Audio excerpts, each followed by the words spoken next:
and we can do we can go from a positive call out to a negative call out in terms of see ya, Shane Waldron. Chicago does not have to worry about that. At least that play caller. I mean, we still have to worry about his scheme, but it's the Bears with Thomas Brown calling offensive plays.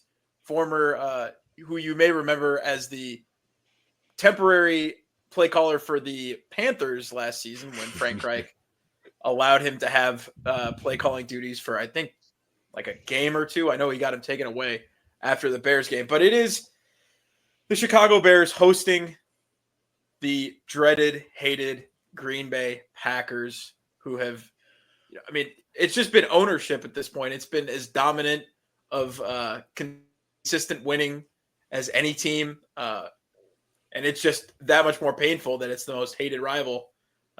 Christian, I got to get your thoughts right off the top on just what's been going on with this Bears team and where do we go from here? Well, you brought up a great point, Pat. I mean, our rivals up north, they've been doing it for a certain way. They've been doing it a certain way for a long time. Maybe that's what we do. Maybe we just give the organization to the city of Chicago and get these owners out of here because make it publicly traded. I love it. Yeah. Let's just mimic the Green Bay Packers from now on because it's not good. I mean, there's not much to say. We've been talking about Waldron for weeks. I think his route concepts were abysmal. Watched a lot of Seattle games the last few years.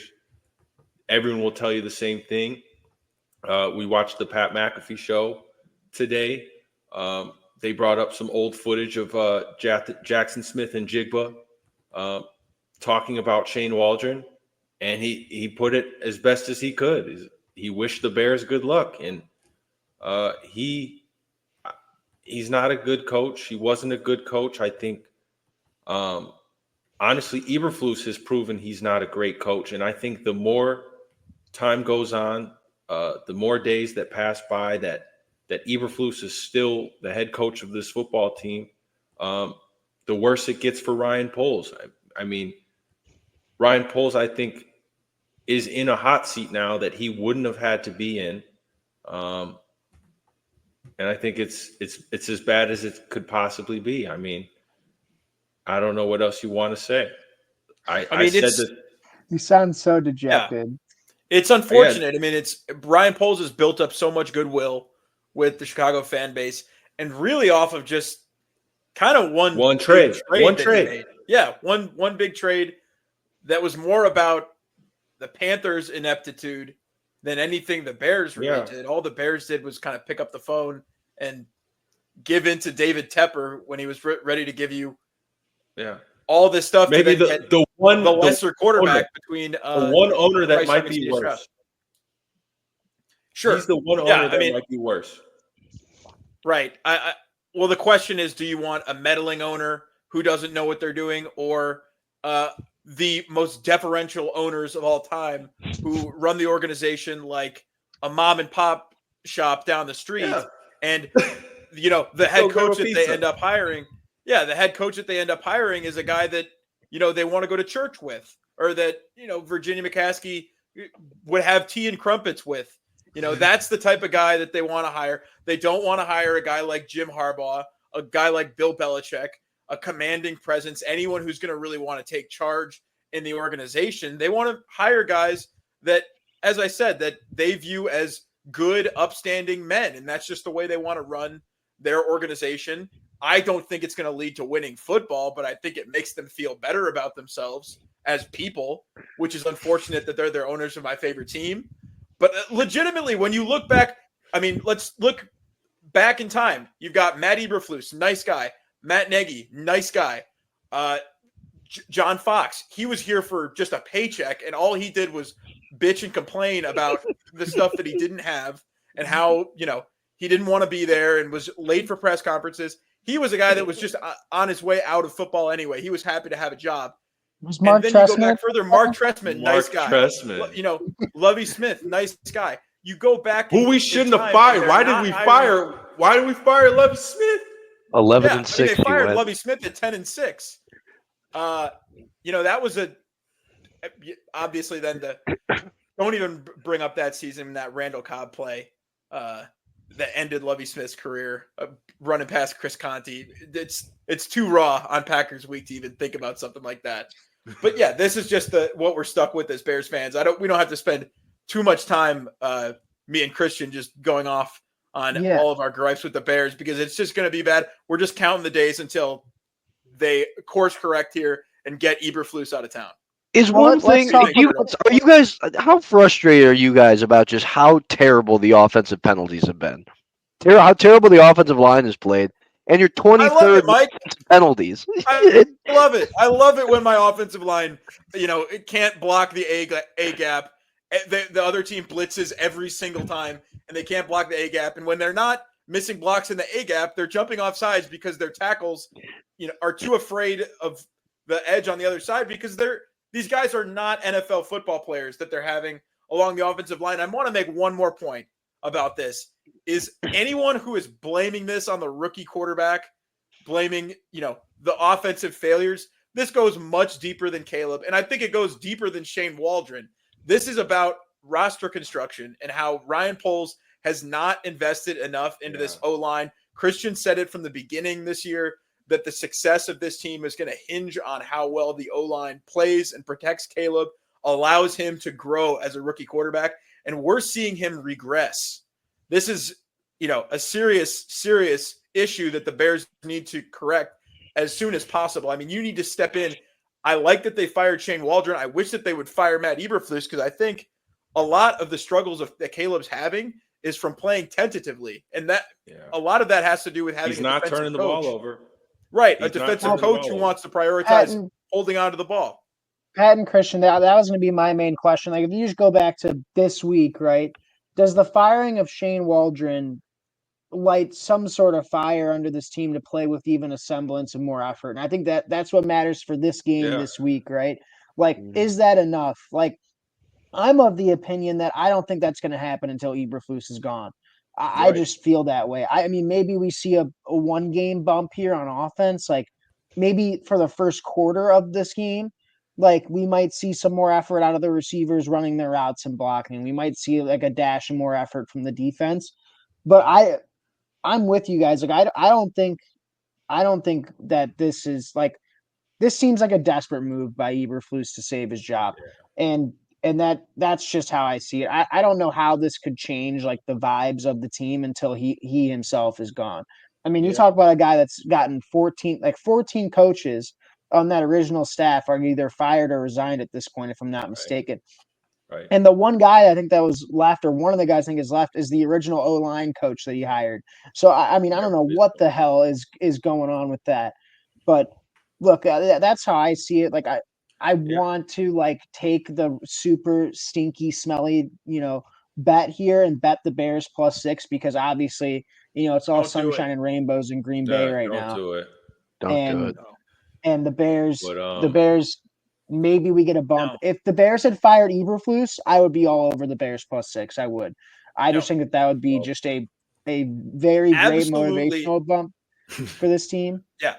I don't think the firing of Waldron's enough. I don't. And I can feel your guys' frustration with that. No. Because the Texans are going through something a little similar, but Turtle, when you say you're considering taking the Bears +6, I can't believe I forgot to mention this. Bet your paycheck on the Packers -6 at this point, because they are going to I'm 100% confident that they're going to dominate this game, and it's going to have nothing to do with Caleb. They have a great defense, and their defense is as solid taking the ball away as any in the NFL. They've got a dynamic defense now under Jeff Hafley, and it's something to be afraid of. But that's not how they're going to win this game. They're just going to win this game by pounding the rock straight up the middle against the Bears and just gashing them all game with Josh Jacobs. That's going to be the key to victory for them, and that's going to be the way as long as Jordan Love doesn't throw 5 interceptions, I would absolutely take the Packers -6 in this So game. Pat, going back to the Bears, do you and Christian, you guys can fill me on this too. Is it because I don't think this is a bad defense on paper at all. I don't. Like, so what has been going on in the last couple weeks, them getting gashed by the run? Is it an effort thing? Is it a loss in confidence in the coaching staff in general? Like, what is it? Because I feel like they shouldn't be as bad on defense as they've been. And I guess their offense is not doing them any favors either because they're on the field the whole game. But I'm just interested to hear what you guys think. Injuries play a big factor. I think losing the continuity of our secondary in the middle of the year, we lost Kyler and Brisker at the same time. Yeah, that was your strongest position group too. And that, I think that kind of slowed us down a little bit. But ultimately, my biggest criticism right now, and this is what I'm really thinking about as days go on, is Ryan Poles and his roster construction. I'm thinking about our roster construction in comparison to the Packers and how they went about it. And it comes down to, I think, just not only just acquiring talent and finding talent, but maintaining that talent. And I think Ryan Poles is kind of skipping steps in his rebuild. And we've let people out the door. We've not allowed people in the door. I brought it up to you guys earlier. Roquan Smith. We had a chance at Jalen Carter. We have guys like Lucas Patrick is playing really well for New Orleans at left guard right now. Tevin Jenkins, I always thought he was a right guard, but he's playing left guard. And we gave up. He's not playing at all. Pick. Yeah, dude, and we gave a fourth round pick. I was gonna say it's been an issue for him. And we gave up a 4th round pick for Ryan Bates at the same time. And then at the same on the offense, again, look at the receiver spot. You're talking to me and saying to me that you think a 33, 34-year-old Keenan Allen is more explosive, has more juice than Darnell Mooney, and for twice the price or whatever it was. So the construct of this roster just doesn't make sense. Ryan Poles really has one draft to figure it out. We only had, I believe, was it 5 picks in the draft last year? We have to get more picks. And again, look to the Packers. Look how they did it. They spent mid-round picks on a bunch of receivers that all hit, really good receivers. They got offensive line high in the draft. No. Really good construction of a roster, and they know what they're doing. Every rookie they brought into the building this year has been productive. The safeties, Xavier McKinney was an exceptional signing. Like, they just do what the Packers do, and let's try and get this right. How much do we put stake in the Packers and their development of players, though? Because it seems like they've got some sort of secret sauce that is able to develop these mid-round guys that just the Bears just simply don't have. And the Texans had that issue for a while, for many years under Bill O'Brien, where they were really top-heavy and they had these really good first-round picks. But all their mid-round picks would fail, and it was either because their draft process was incorrect, or like they just trading picks. We're trading picks. We traded a second-round pick. We traded a second-round pick for Chase Claypool, dog. The 32nd overall pick, because the Dolphins didn't have the pick that year. Joey Porter Jr. What are we talking about, man? Velus Jones was a third-round pick. Was Velus Jones a third-round pick, Pat? Yeah. Oh, absolutely. No, you could take that one up with Ryan Poles for sure. When there were plenty of guys on the board, we're taking Velus Jones. And I think the biggest thing for me when you talk about a secret sauce that the Packers have, it's continuity at the quarterback position. They always have the quarterback figured out, and the way that they continue that, it's a chicken or the egg situation as to why they always have an elite offense, is because they invest constantly to protect their QB. And their QB has been great for the past 20, 30 years now. I mean, they've constantly been able to protect the QB based on their investment in the offensive line, because that's where they build it out from. They're the opposite of the Bears. They build out from their offensive line. That's what the Lions consistently did too. prioritize having a great O-line. It's what the Lions did the exact same thing. I think Bill Belichick mentioned it on. I think it was. I don't know if it was McAfee's. It was McAfee where he was talking about. I think he was talking about the Lions and Texans, or maybe making the comparison to the Bears as well.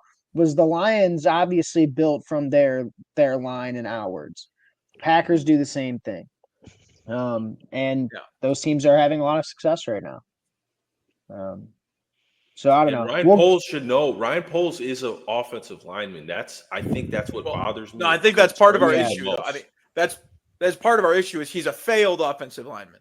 Yes, that's part of it too. Failed offensive lineman. Well, that's what I'm saying. Is I mean, I think he maybe sees himself in some of these guys. Sees maybe a smaller, smarter player as he perceives them and he evaluates them, and maybe sees himself, and that's why Coleman Shelton is out there getting tossed on his ass every other play. And that's talking the only starter on the offensive line right now.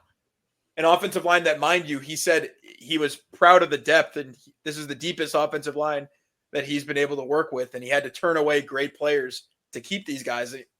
It's bleak, and it's going to be bleak on Sunday. I mean, that's going to be the main exclamation point on this game is that the Packers are going to dominate both lines of scrimmage on both sides of the ball. And it's coming from a Bears fan. It's going to be as simple as that. I don't, when I just wish that you can't handle an A-gap blitz, I'll tell you what, bad for a rookie quarterback. I wish they fired Eberflus. I would love to bet the Bears this week, just based off pure narratives. But because I think that locker room is so fractured at this point. Tyreek is out. He's left weeks ago. He's out. He's not with the team anymore. And I feel like to this point, I mean, the Packers have 22 sacks through the year. 12 of them have came in the past 2 weeks. I mean, but do you think this is going to be another game where the offensive line is going to be what completely cost them the game with just no time for any plays to develop whatsoever, and no availability to run the ball and pass it? I mean, Caleb Williams has about, I guess the average is 2 seconds. He's got about 1.5 seconds back there every time he drops back. I mean, it's not conducive to even moving the ball down the field when you guys need to. Do I think the Bears are going to figure it out against the Packers? Is that what you're asking me after my entire life of being a Bears fan? Do I think if the Bears were hot, they would be beating the Packers? Absolutely not. The Bears are as cold as they've been in, I mean, they've been pretty cold for a while, but this is as rock bottom is what it feels like. But it can always get worse, especially when your number one rival is coming to town to kick your teeth in, which is realistically. I'm sure you guys saw this earlier, but Thomas Brown as the play caller for the Panthers. Now, he probably didn't have a lot of talent to work with. He was 30th in passing, 31st in rushing. No, he got the play calling. Yeah. Frank Reich gave him the play calling. While he was a play caller. And then Frank Reich gave him the play calling and then took the play calling away. So that's how that went. Yeah. And I just want to in the span of a season. I just want to say I finally I'm confirmed now that we have a chance at him. He's my guy that I want the Bears to draft. Texas A&M, Nick Scorton. I think that's my guy for the Bears for the first round pick. You guys want to do some that's a bulletin board. Pin that. Research on them. We're that bad. 6 months from now. Looking at mock drafts. Oh yeah, absolutely. That's what I was doing all year last year. But this is when it was supposed to get fun.